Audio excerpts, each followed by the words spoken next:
The hardware is the physical part of the computer that you can see and touch. Your computer may look different from this desktop PC, but most computers share the same basic features. Your computer monitor displays information and data on your computer screen. Like a television, it shows you what is happening on your computer and what you're doing as you use the computer programs. The keyboard and mouse are how you communicate with your computer and how you enter information. You use the keyboard to type and enter text and numbers. The mouse allows you to select and interact with items you see on the computer screen. The system unit is the central part of the computer. Most system units contain a processor that runs the computer, memory that allows you to access and work with information on your computer more quickly, a hard drive that stores your programs and files, as well as components such as CD and DVD players. Speakers allow you to hear sounds from your computer. For example, your computer can notify you when an email arrives or play your favorite music CD. Printers are what you use to produce copies of documents that you create on your computer. Now that you have a basic understanding of your computer hardware, watch the next Getting Started video to learn about the mouse.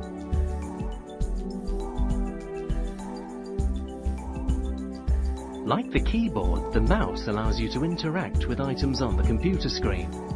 A mouse should fit smoothly under your hand, with your wrist lightly resting on the desk or table.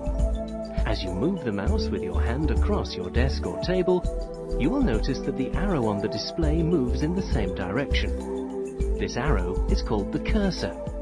A typical mouse has a left button and a right button. For most people, the left button is known as the main mouse button. Once you're comfortable moving the cursor around the computer screen, there are 4 common movements you will perform with your mouse to communicate with your computer. The click is the most common action you will perform with your mouse. To click correctly, quickly press, then release the main mouse button while keeping your wrist still. Another mouse action is the double click. You will need to double click your mouse to open files, programs, and other items. Quickly press and release the main mouse button twice to double click. Be sure not to pause between the clicks or the computer will interpret them as 2 single clicks. To successfully double click your mouse, you may need to practice the motion a few times until it comes naturally. The third mouse movement is called dragging. To drag an object on your computer screen, click on it and hold the mouse button down while you move the item. Release the button when you have placed the item in the desired location. Dragging allows you to easily move almost any item on your computer screen. The final mouse movement to learn is the right click. To right click means to click the secondary mouse button, which is usually on the right side of the mouse. When available, a right click opens up a menu that allows you to take additional actions, such as opening, deleting, or renaming files. Now that you have learned about the mouse, it's a good idea to practice your skills.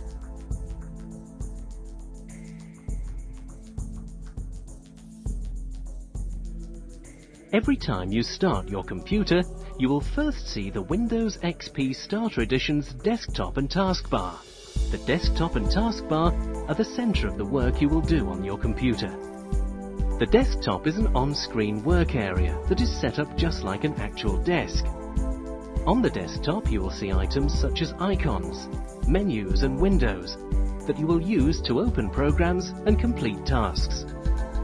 Icons look like small pictures on your computer screen.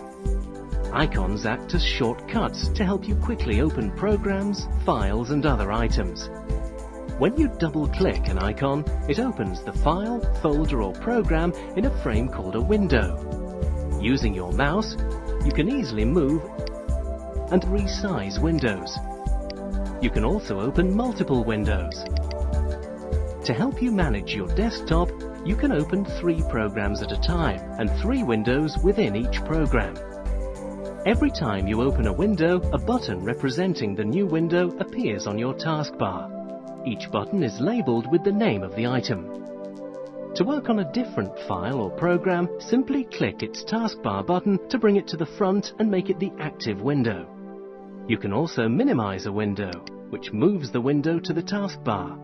The window can be restored to full size by clicking its taskbar button. To close the window, simply click the Close button. The Start menu is the most important item on the taskbar. From the Start menu, you can access all the programs and settings on your computer. You also turn your computer on and off at the Start menu. The right panel of the Start menu provides important tools and services to help you better manage your computer. When you see a right-facing arrow like this one, it means you can open an additional menu. Place your pointer over an item with an arrow and another menu appears. Windows XP Starter Edition comes with many programs and games, so look around, open programs, and even play a Windows game. Exploring the Start menu is one of the best ways to learn about your computer. Most of the tasks you will want to perform with Windows XP Starter Edition involve working with files and folders. Just like an office, your computer allows you to organize the files you create in folders. Whether you're writing a letter or creating artwork, you will want to save your work as files and store your files in folders on your computer. The My Documents folder, which is available from the Start menu, is the best place to store your documents, pictures and other files. My Pictures and My Music are also available, so you can easily organize your pictures and music too. You can create new folders to organize items such as a music CD or a photograph album. To create a new folder, click New Folder under File and Folder Tasks on the left pane, and then give your new folder an appropriate name. When you create a document in a program and you want to save it as a file on your computer, click the File menu and then click Save. When you see this Save dialog box, you will need to specify a location and a name for the file. Again, storing files in the My Documents folder will help you stay organized. Once you have decided where you want to save your file, then you need to name it. The best names are short but specific enough to help you remember what they contain. When you are ready, click Save to confirm the location and name of your file. If you want to open a file that you already saved on your computer, and if you have the program open that you used to create the file, go to the File menu and click Open. Then select your file and click the Open button. Now that you have learned about files and folders, take a look at the next video to learn about Windows XP Starter Edition's extensive help resources.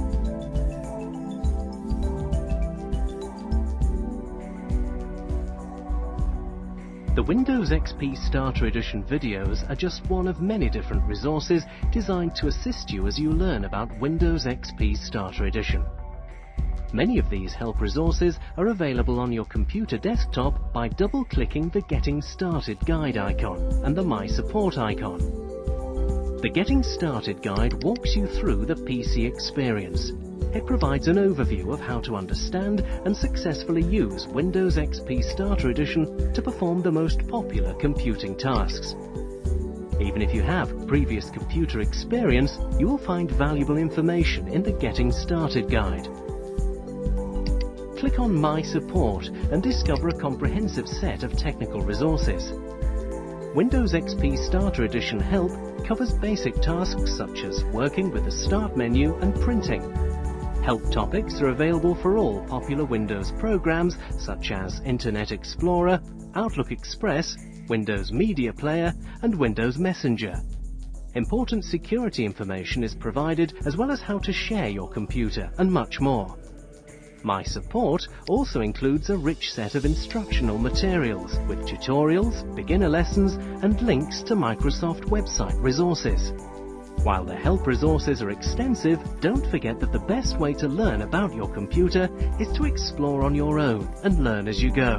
Many people also enjoy learning with their friends and colleagues.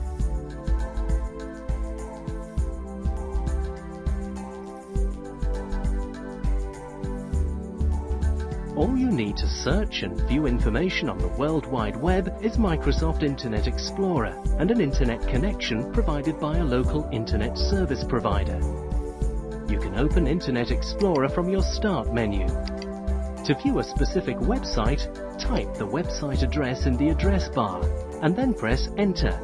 Website addresses usually start with www, followed by the name of the website. This toolbar makes it easy to explore the internet. Click the back button on your toolbar to go back to the last page you were viewing. And if you want to make a print copy of a web page, click the Print button. If you need help finding what you're looking for, you can use Internet Explorer to search the internet for people, businesses, and information about subjects that interest you. Simply click the Search button on the toolbar, then type a word, phrase, or sentence describing the information you want to find. You can then select from a list of search results to find what you need. When you find a web page or site that you like, you can add it to your favorites list so that it's easy to find again. Or you can locate a web page you recently visited by clicking the History button. The History bar contains links for websites and pages visited in previous days and weeks. Once you know how, exploring the internet is easy and fun.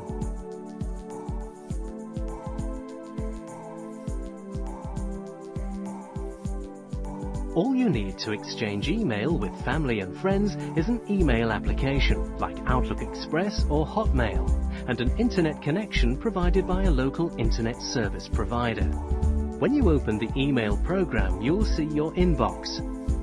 Double-click a new email to read your message. After you read your email message, you can reply to the same email by clicking the Reply button. Clicking Reply automatically fills in the email address of the person who sent you a message and displays the original message at the bottom of your email. If the email was sent to multiple people, clicking Reply All adds everyone's email address to your response. The Forward button allows you to send an email that you received to a new recipient. Forwarding a message displays the original message at the bottom of your email. To create and send a new email message, click the Create Mail button. In the To box, type the email address of the person you want to send the message to. If you wish to send the email to more than one recipient, separate email addresses with a comma or a semicolon. In the Subject box, type a title for your message. When you're finished entering your message, click the Send button. If your email contains an attachment, you will see this icon displayed. To read the attachment, open the email and double-click on the attachment.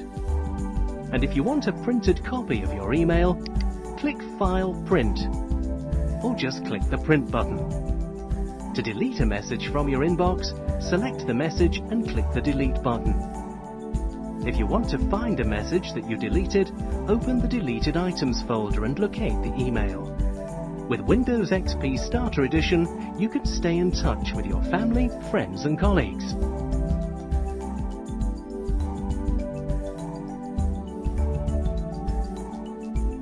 With Windows Media Player, you can use your computer as an entertainment center.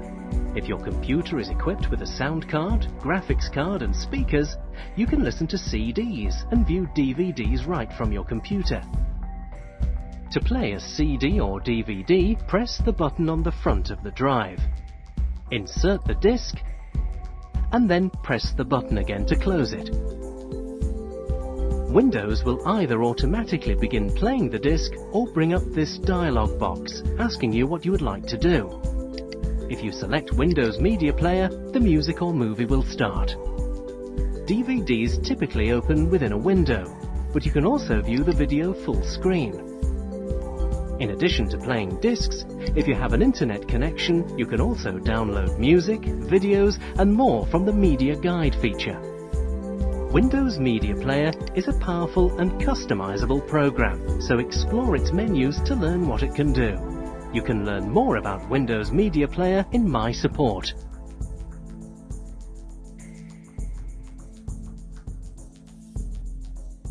Paint is a drawing tool that allows you to create both simple and elaborate drawings. Drawings can be either black and white or color. You can print your drawing, use it for your desktop background, or paste it into another document. Paint offers an assortment of painting tools that are used for drawing shapes and applying color to areas of your image in various ways. let's take a look at a few useful tools to get you started. The pencil tool is your basic drawing tool. To change the color of the line drawn by the pencil tool, click the color palette. The paintbrush tool is similar to the pencil. Again, select the color palette to change colors. Additionally, you can change the size and shape of the paintbrush, including square, round and slanted shaped brushes. You can use the freeform or rectangle selection tools to select portions of your picture. Once you have made a selection, you can move the selection around on your drawing, copy it or edit it without affecting the rest of your picture. The magnifying glass or zoom tool allows you to get a closer, more detailed view of an image. Remember, the best way to learn about paint is to explore and learn.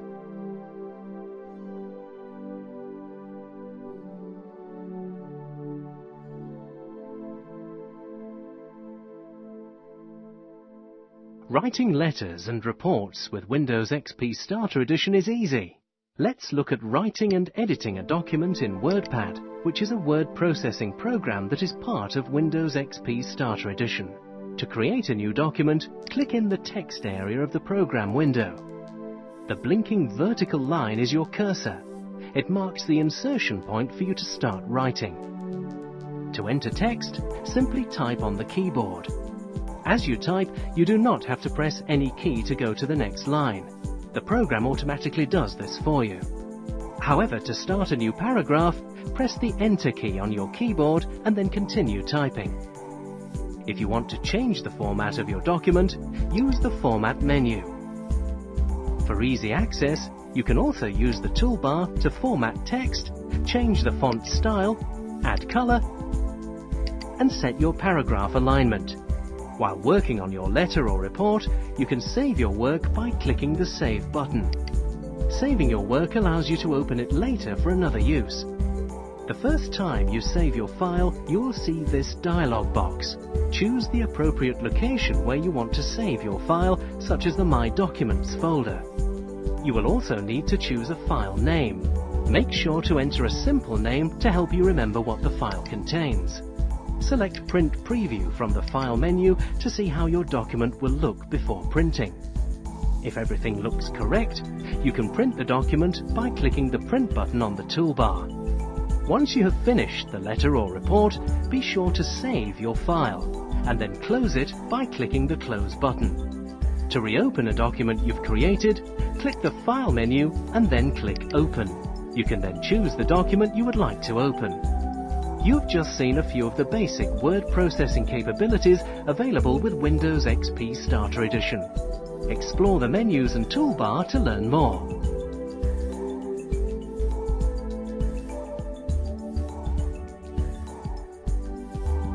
A printer transfers the documents and pictures you create on your computer to paper. For your printer to work properly, it must be connected with a cable to your computer, and your computer must have the necessary software. Windows XP Starter Edition includes printer software for many available printers, and will automatically detect the printer and install the proper software when the printer cable is connected. To print a document, open it, and then select Print from the File menu of the program you're using. No matter which program you use, you will always find the Print command in the same place on the File menu. After you select Print, a dialog box opens so you can customize any options you wish, such as number of copies and print quality. While a document is printing, a printer icon will appear here. When the icon disappears, your document has finished printing. With Windows XP Starter Edition, printing is just that simple.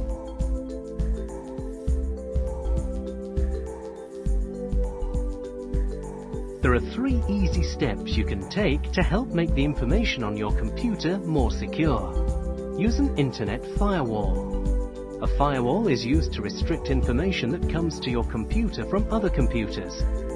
Update your computer and use up-to-date virus protection software. Virus protection software is used to protect your computer from viruses sent through email or through a program downloaded from the internet. We'll explain more about these topics throughout the video. Windows XP Starter Edition makes managing your computer's safety very easy using the Windows Security Center. You can get to the Windows Security Center from the control panel or by double-clicking this shield in the bottom right of your computer screen. The shield is an indicator of your system's overall security health. When everything is running properly, it appears green with a check mark. However, if the shield turns red with an X, you should investigate the situation for a potential problem by going to the Security Center. The Security Center is divided into 3 sections: Firewall, Automatic Updates, and Virus Protection, each representing an essential function for helping to protect your computer. A firewall is a computer program that helps protect your computer by preventing other people on the internet from gaining access to your computer or the information stored on it. In Windows XP Starter Edition, this step is taken care of for you. The firewall is always on. With automatic updates, Windows XP Starter Edition can routinely check for the latest important updates for your computer and install them as they become available from Microsoft. From the Security Center, you can set your computer to check for these updates automatically and download them using an internet connection when they become available. When an update is available, you'll see this icon on your taskbar with a message informing you about an update. Updates are pieces of Windows software that have been improved since you purchased your computer and are available to you free so you can stay current with the latest technology. Click the message and follow the instructions to install the update. Or for added convenience, you can also set your computer to automatically install all updates. While a firewall helps make your computer more resilient to the majority of online threats to your computer, using a virus protection program or antivirus program is another important tool to help your computer detect and remove dangerous programs that might get past the firewall. Viruses are destructive or deceptive programs that spread from computer to computer over the internet, so it's important to install and use up-to-date antivirus software. If your computer has antivirus software installed and the antivirus software is up to date, the Security Center displays a green light. If the light is yellow, you may need to update your antivirus software. If the light is red, ask your computer retailer for more information on purchasing an antivirus program. With Windows XP Starter Edition's Security Center, you can manage most of your essential security needs. Remember, just watch the shield to help make your computer more secure.